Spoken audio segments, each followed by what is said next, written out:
बोले यह तो चोरी नहीं, बंगाल में तो वोट का डकैती होता है। ये तो हम नहीं बोल रहे, हम कांग्रेसियों को बात कर रहे हैं। आप लोग वहां जाइए, एक बार जाकर देख के आइए। जयराम जी कहां चले गए?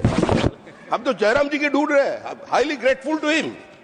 जयराम जी 2009 साल में, in the year of 2009, Jairam ji ने इंडियन बोटेनिकल गार्डन का नाम आचार्य जगदीश चंद्र बोस बोटेनिकल गार्डन रख दिया था।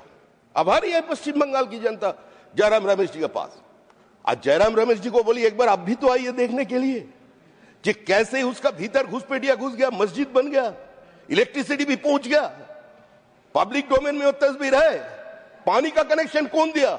हावड़ा कॉर्पोरेशन। कितना बार इंस्टीट्यूशन का लोग गए हैं थाने में, कोई एक्शन नहीं है। Shah institute of nuclear physics, जिसका साथ सीधा संबंध है, उस जगह रोहिंग्या बैठे हुआ है और उसका नाम वोटर लिस्ट से निकालना चाहिए। किसी भी हालत से रोहिंग्या को मुक्त करना चाहिए। बांग्लादेशी घुसपैठियों को छोड़कर वोटर लिस्ट में होना चाहिए। कोई आवाज उठाने का बात नहीं है। ये अब सैटेलाइट पिक्चर के लिए साइट, सुंदरबन एरिया, नामखाना, गोशाबा, पाथर प्रतिमा जा करके देख के आइए। वहां लोगों को बैठा कर ऐसे जमीन घेर रहे हैं, पूरा मैनग्रोव आज डिस्ट्रॉय हो गया वहां से। आज ये पर्यावरण का खिलाफ छेड़ दिया। ये जो पार्टी आए हैं सब पश्चिम बंगाल की आम जनता नहीं, सिर्फ लोकतंत्र के खिलाफ नहीं, खुलेआम चुनाव आयोग के खिलाफ बयान दे रहे हैं, खुलेआम पत्रकार के खिलाफ बोल रहे हैं, धोलाजियात बात कर रहे हैं। 2 दिन पहले उन्होंने बोला भारत की सारे जो मीडिया है वो पीक गया है। इन लोगों से लोकतंत्र की बात ही सीखना पड़ेगा। इलेक्शन रिफॉर्म्स, उधर अरे कम से कम वो जो सीपीआई का नेता, सीपीआई का भाई हमारा बैठे हुए हैं, उसका पार्टी का कार्यकर्ता को जिंदा जला दिया लास्ट चुनाव में। आज आएगा बात करके जॉन पीटर्स का बात कहां गया? पीटर्स भाई कहां गया? वो चले गए। हमारा कहना है political violence. You have 3.5 minutes.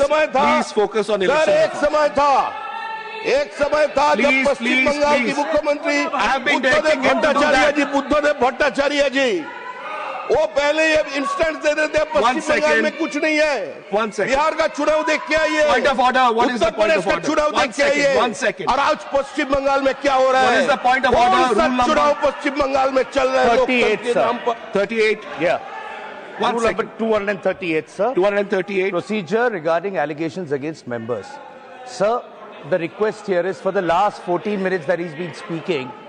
This is the second time I'm raising a point of order on a different rule altogether. So he's making unsubstantiated statements. He's making allegations against members. I'm giving the ruling. So you have the right to stop him and discontinue his speech, sir. Anything that is not authentic, no, sir, you not go on record. Sir, you can ask him to discontinue his speech, sir. I will do that. Because this is an election speech he's giving here, sir. Okay. It's not related to the topic. Point of order. He's making vile allegations. I've taken your point. He's speaking untruths. He's lying, sir. I have taken your point. Please, sir. I've taken you can your ask point him of to discontinue, order. sir. I've taken your point of order. Point of order. Sorry. 258. When a member is speaking deliberately, it's being disrupted multiple times, so it's slowly disrupted. So you should allow only once. The point of order should be allowed only once during my member. Understood. Please continue, Mr. Bhattacharya. Please continue. Sir समय देखिएगा, वो नहीं है। Sure. I'll give you time. देखिए चुनाव आयोग ने एक प्रक्रिया चला रहे। कुछ लोग गए थे सुप्रीम कोर्ट का दरवाजा खटखटाने में, क्या सुप्रीम कोर्ट बोल दिया सबको जाना। सर हरियाणा चुनाव का पहले, दिल्ली चुनाव का पहले कौन सा ऐसा ईयर था? बिहार में चुनाव का बाद कितना लोग कंप्लेन दर्ज किया? जो लोग वोट चोरी का बात करते हैं और जिसका साथ पार्टी में है, वो लोग वोट के ऊपर डाका डालते हैं।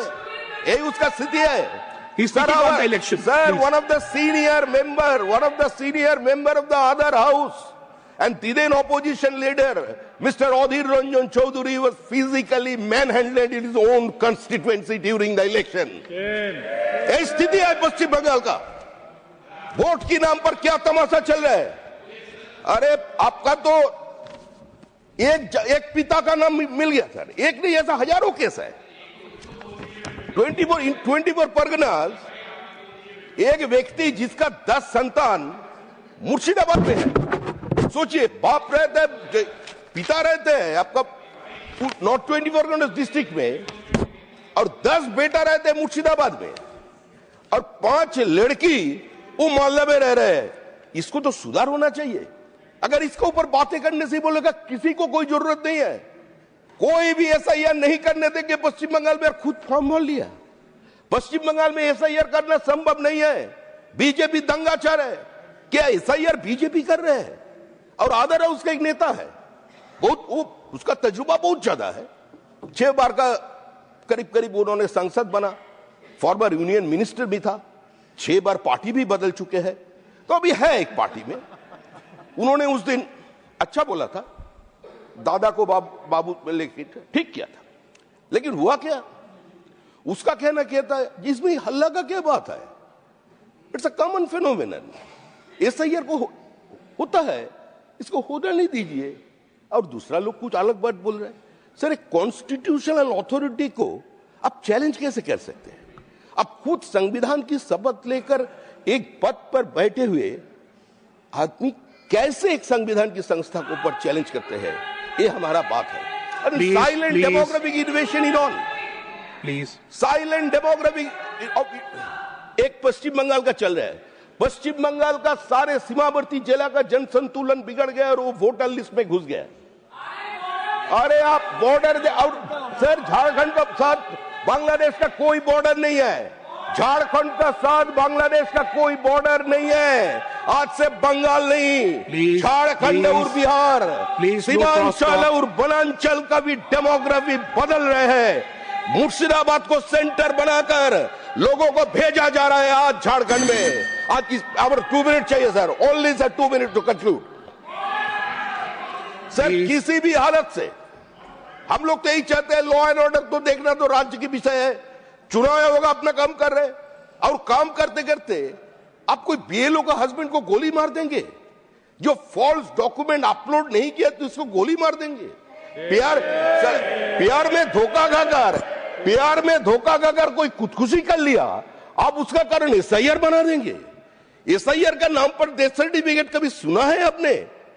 जो भी मर रहे हैं अभी, चाहे वो सीकेडी में चला जाए, हार्ट अटैक में चला जाए, चाहे वो उसका कोई सेरिब्रल हो जाए, कुछ भी हो जाए, अगर अब बहुत दिन से कैंसर से पीड़ित है, मर जो गया, तो डेथ सर्टिफिकेट पे डॉक्टर लिख देते एसआईआर। ऐसे चल सकते हैं? सर, ये हम सभी को इस बारे में सोचना चाहिए, सभी को इस बारे में सोचना चाहिए। आज मुर्शिदाबाद, मालदा, दिनाजपुर और वनांचल और सीमांचल का स्थिति क्या हो गया? आज इस कहां गए वो? सर, अभी बाला साहेब ठाकरे सामना पढ़ लीजिए, जब we can not and will not accept this kind of silent demographic invasion on our country. ये बाला साहेब ठाकरे का कहना है। कांग्रेस का जितना नेता लोग वहां बैठे, उसका तो स्टेटमेंट हमने पढ़ दिया। ये कांग्रेस का स्टेटमेंट है, कांग्रेस का स्टेटमेंट है। को लेकर के चुनाव हम लोग बंगाल में करने नहीं देंगे। भारत कोई धर्मशाला नहीं है। भारत का ऊपर अधिकार है भारतीय का, भारत का ऊपर अधिकार है जो भारतीय मुसलमान है उसका। भारतीय मुसलमान का रोटी छीन रहे हैं। जाइए तमिलनाडु पे, नॉन बीजेपी रूल स्टेट, कितना बंगाली को हटाया गया, कारण वो बांग्लादेशी मुसलमान था। हम लोग जो देसी है उसका पास खड़े थे, जो उधर बैठकर सांप्रदायिकता का बातें कर रहे हैं। एक बार कोविड काल में देख लीजिए, ये त्रिपुर में आरएसएस कैंप में सिर्फ हमारा कंस्टिट्यूएंसी से 1,500 मुसलमान 6 महीने तक था, उसका कोई प्रॉब्लम नहीं हुआ। सर, मजहब के नाम पर हमारा देश टूट गया था। जो लोग किसी समय खड़ा होकर बातें करते थे, minority has right to self determination, we want the right of self determination, आज वही लोग देश में घुस रहे हैं। और जो कम्युनिस्ट पार्टी, वोट जिसके लिए चॉइस नहीं कंपल्शन है, उसी का सबसे बड़ा सक्सेसर बन गई है तृणमूल कांग्रेस। Thank you. आज जोर से उन्होंने किया, आज ये लोग वही कर रहे हैं, लेकिन ये होने नहीं देंगे। सब भारतीय को इकट्ठा होना चाहिए। Thank you. सब भारतीयों को, सब पॉलिटिकल पार्टी को। Thank you. India for Indians, Indian voter list for Indians only. You have to accept it. I cannot and will not compromise with my country's internal security. That is the full and final. Thank you, sir. Thank you. Point of order. I'm taking a point of order. I'll come to you. Yes, please.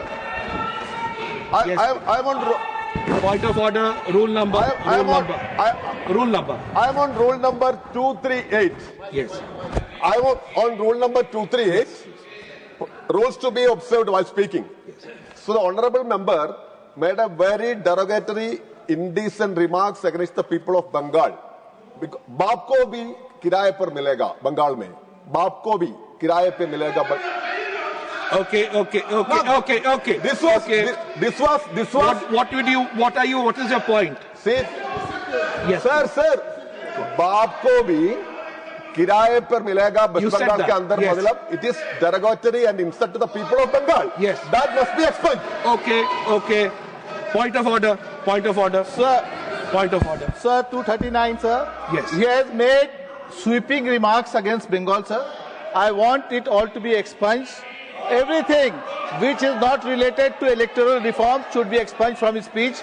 And sir, you have given him 3 minutes extra. When our speaker speaks, you should give him also 3 minutes extra. I have instructions from his party to allow that. If your party allows you 3 minutes, I will be happy to do that. This is my submission to you, sir. Noted.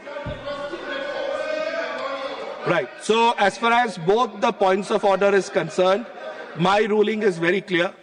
Shamikda, please.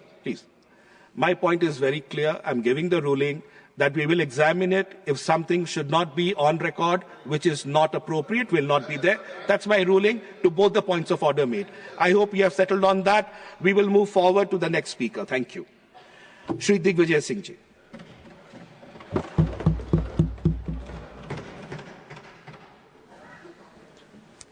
माननीय सभापति महोदय, बहुत बहुत धन्यवाद. Electoral reform पर माननीय अमित शाह जी ने जो लोकसभा में भाषण दिया, मैं वहीं से शुरू करूंगा और अंत भी वहीं से करूंगा.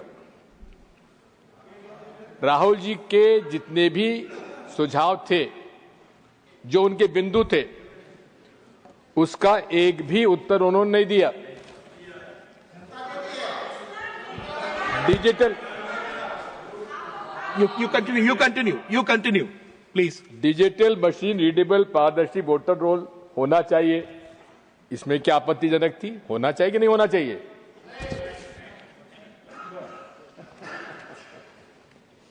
ईवीएम के आर्किटेक्चर की अब ट्रांसपेरेंट ऑडिट होना चाहिए. इसमें क्या आपत्ति है? कोई जवाब नहीं. बीजेपी नेताओं और कार्यकर्ताओं के कई राज्यों में वोट रखने और करने पर कोई जवाब नहीं. माननीय इसी संसद सदस्य, एक भूतपूर्व संसद सदस्य ने दिल्ली में भी वोट डाला और बिहार में वोट डाल दिया 1 साल में. उस पर कोई जवाब नहीं. सीजेआई के चयन प्रक्रिया के बारे में कोई जवाब नहीं. इलेक्शन कमीशन के मेंबर्स की इम्यूनिटी के बिंदु पर कोई जवाब नहीं. सीसीटीवी फुटेज न देने के बहाना भी मना लिया, उस पर कोई जवाब नहीं. और आखिर में उन्होंने कहा कि मैंने रात को भाषण देने के पहले एक रात को मैंने माननीय चुनाव आयोग से पूछा, तुम्हारे पास कोई सुझाव आया कि नहीं आया? उन्होंने कहा कि 2014 से लेकर 2025 तक हमें न किसी पार्टी ने सुझाव दिया, न कोई प्रस्ताव आया. माननीय सभापति जी, मैंने माननीय हमारे अध्यक्ष जी को 21 पत्र वो की प्रतिलिपि दे रहा हूं, जो सिटीजन्स कमीशन ऑन इलेक्शंस के जस्टिस लोकुर के द्वारा 21 पिटीशन दिए गए चुनाव आयोग को, उनको एक्नॉलेजमेंट तक नहीं हुआ. मैंने खुद ने 24 सितंबर 2023 को माननीय चुनाव आयोग को पत्र लिखा, उसका भी उल्लेख मैं यहां पे दे रहा हूं. तो आपकी इजाजत से मैं सारे ये पत्र जो हैं, जो माननीय चुनाव आयोग को लिखे गए थे, लेकिन माननीय चुनाव आयोग ने माननीय गृह मंत्री जी को गुमराह करके गलत बयानी करवाई, हमें इस बात की आपत्ति है। मैं पूछना चाहता हूं, मैं आपकी इजाजत से मैं सदन के पटल पर रखता हूं। माननीय सभापति महोदय, या तो एक संवैधानिक हमारे चुनाव आयोग माननीय गृह मंत्री जी को गुमराह कर रहा है, या माननीय गृह मंत्री जी हम लोग गुमराह कर रहे हैं। मैं तो माननीय सभापति जी आपसे इजाजत चाहूंगा, मेरी पार्टी से इजाजत चाहूंगा कि माननीय चुनाव आयोग ने अगर गृह मंत्री जी गुमराह किया तो उन पर कार्रवाई होना चाहिए, और यदि माननीय गृह मंत्री जी हम लोगों को गुमराह कर रहे हैं तो उन पर भी आपत्ति होना, हमें कार्रवाई होना चाहिए। माननीय, मैं तो यहां तक कहता हूं, इंडिया अलायंस के सारे लोगों ने मिलने का समय मांगा चुनाव आयोग से। नीतीश कुमार भी थे उसमें नीतीश कुमार जी के भी दस्तखत थे, जहां साहब नहीं है यहां पर मौजूद, लेकिन उनका समय देने के बजाय पावती तक नहीं मिली हम लोगों को। मैंने खुद ने वहां पहुंचाई थी वो चिट्ठी। ये सब काम चालू हुआ है माननीय राजीव कुमार जी के चुनाव आयुक्त बनने के बाद। ये सारा चालू हुआ, नहीं तो पहले तो जब भी हम समय मांगते तो हमको चुनाव आयोग से कोई दिक्कत ही नहीं होती थी। मैं आपसे निवेदन करना चाहता हूं कि ये चुनाव आयोग यही नहीं है, जैसा कि राहुल गांधी ने अपने भाषण में कहा था, इस देश में 2014 के बाद जितनी भी संवैधानिक हमारी संस्थाएं हैं उन पर एक निश्चित विचारधारा के लोगों को बिठाया जा रहा है, वो योग्य हो या अयोग्य हो, और उनको उनके माध्यम से वे यहां पर, मेरा यह आरोप है माननीय सभापति जी, फासिस्ट डिक्टेटरशिप लागू करना चाहते हैं नरेंद्र मोदी जी।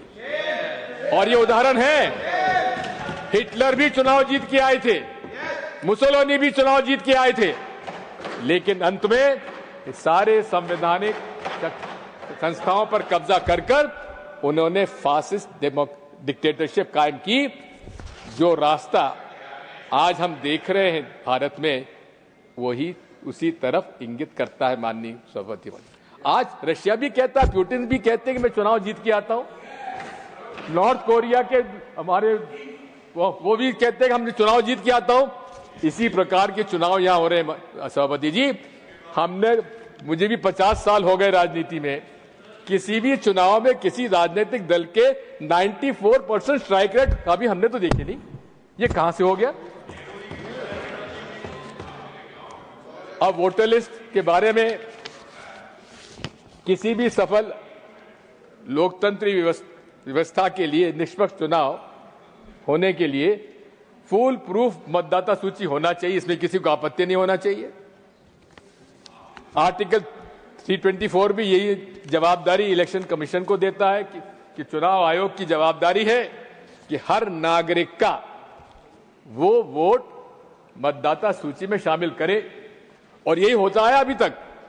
अभी तक तो बूथ लेवल ऑफिसर हमारे घर आता था, फॉर्म वो भरता था, हम नहीं भरते थे, और वही हमारे नाम जोड़ता था।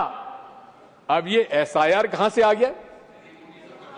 हमसे नागरिकता के प्रश्न पूछा जा रहा है, हमारे दादा बाप दादा का पूछा जा रहा है कि इनका मतदाता सूची में नाम था कि नहीं था। अरे कई हमारे ऐसे परिवार है जिन्होंने मैट्रिकुलेशन नहीं किया, ना उनके बाप ने किया ना दादा ने किया, उनसे मैट्रिकुलेशन का सर्टिफिकेट मांगा जा रहा है। क्या ये उसकी नागरिकता का चयन हो रहा है या मतदाता की सूची बन रही है? मैं आपसे अनुरोध करना चाहता हूं कि just 1 second, you refer to the name of a specific person who is not a member of this house. Okay, fine, Rajiv Kumar sir, पूर्व चुनाव आयोग, to your notice, that's all. इनके पहले के पूर्व के चुनाव आयोग एक्सेप्टेड सर। समरी रिवीजन का जो इशू है, ये भी मैं समझता हूं इसकी आवश्यकता नहीं है। जब हर साल माननीय चुनाव आयोग एक साल में 4 बार समरी रिवीजन करता है, तो फिर एसआईआर की आवश्यकता क्या है? मैं आपसे निवेदन करना चाहता हूं, अब ये एसआईआर का निर्णय भी किसने लिया ये भी मालूम नहीं है। इसके 2 आरटीआई लगे। आरटीआई एक्ट के अंतर्गत 30951 30952 अंजलि भारद्वाज हमारा एक सिविल सोसाइटी एक्टिविस्ट है, उन्होंने आरटीआई लगाए। एक आरटीआई लगाया कि भाई 2025 का एसआईआर पूरे प्रांतों में करा जा रहा है, उसका कोई फाइल पर आदेश हुआ है कि नहीं हुआ है। लेकिन उसका जवाब क्या आया सीपीओ का, उनका जो अफसर होते हैं इलेक्शन कमीशन के, कि इस प्रकार का कोई हमारे पास फाइल पर आदेश नहीं है एसआईआर 2025 कराने का। फिर उनका दूसरा था, आपने बिहार में एसआईआर कराने का निर्णय जब लिया तो क्या उसमें आपने कोई इसमें आदेश किया है? फाइल पर कोई आदेश नहीं हुआ। मैं निवेदन करना चाहता हूं कि अब वोट चोरी की बात है, वोट चोरी की बात सामने है, चारों तरफ हमको देख ही रहे। कर्नाटक, हरियाणा, महाराष्ट्र में अनेक प्रमाण राहुल गांधी जी ने दिए। अब ये भी एक चिंता का विषय है कि एक व्यक्ति के 3-3, 4-4 जगह 25-25, 50-50 जगह नाम जुड़े हुए हैं। बड़ी आसानी से डुप्लीकेशन सॉफ्टवेयर के उपयोग से बड़े आप 1 मिनट में सारे नाम पता लगा ले। लेकिन जब ये बात सामने आई तो माननीय चुनाव आयोग को संज्ञान में लेने के बजाय उन्होंने डुप्लीकेशन सॉफ्टवेयर का उपयोग करना ही बंद कर दिया। आखिर ये पक्षपात नहीं तो और क्या है? माननीय सभापति महोदय, मैं सुझाव देना चाहता हूं। एक अभी तो क्या है कि जिस दिन चुनाव की घोषणा हुई उसके बाद वोटर लिस्ट उम्मीदवार को दी जाती है, लेकिन प्रिसाइडिंग ऑफिसर को जिस दिन वोटिंग होता है उस दिन अलग लिस्ट दी जाती है, जिसको वोटर लिस्ट के अलग मिलती है, जबकि उसके बीच में उस पीरियड में डिलीशन और एडिशन का अधिकार क्यों आपने दिया हुआ है? जिस दिन आपका ये कोड ऑफ कंडक्ट लगता है उसी दिन उसको फ्रीज कर देना चाहिए, मेरा सुझाव है। Model of code of conduct काहे के लिए करते हैं आप? Model of code of conduct का हर पहलू पर आप पक्षपात कर रहे हैं। अब आप बताइए, नरेंद्र मोदी जी, उनका नाम तो मैं ले सकता हूं ना, प्रधानमंत्री जी, कर्नाटक में वोट का कहते हैं, कर्नाटक के मतदाता भाइयों और बहनों, बजरंगबली का नाम लो और भाजपा को बटन दबा दो। ये model of code of conduct में पूरी सब आता है कि नहीं आता है? आप बताइए। दूसरा, हर भाषण में मुसलमान, शमशान, कब्रिस्तान, हिंदुस्तान, पाकिस्तान, क्या मॉडल कोड ऑफ कंडक्ट में नहीं आता? क्या सेक्शन 123, 125 रिप्रेजेंटेटिव पीपल एक्ट का उल्लंघन नहीं है? पुलवामा के शहीदों से, युवकों से वोट मांग रहे हैं राजस्थान में और उनको नोटिस तक नहीं दिया गया। ये क्या पक्षपात नहीं है? अब पक्षपात दल बदल हुआ महाराष्ट्र में। सामान्य तौर पर जब भी पार्टी का विभाजन होता है तो उस पार्टी के सिंबल को फ्रीज कर दिया जाता है, लेकिन वहां पर शिवसेना का चुनाव चिन्ह शिंदे जी को दे दिया और एनसीपी का चुनाव चिन्ह अजीत पवार साहब को दे दिया। क्या ये पक्षपात नहीं है? आखिर ये अशोक लवासा ने एक डिसेंट नोट लगाया, उनके खिलाफ छापे पड़ गए, उनको इस्तीफा देना पड़ा। इसी प्रकार से जैसा पूर्व वक्ताओं ने कहा है, मेरा आपसे अनुरोध है कि ये डायरेक्ट कैश बेनिफिट ट्रांसफर की योजना के बारे में थोड़ा विचार करना चाहिए।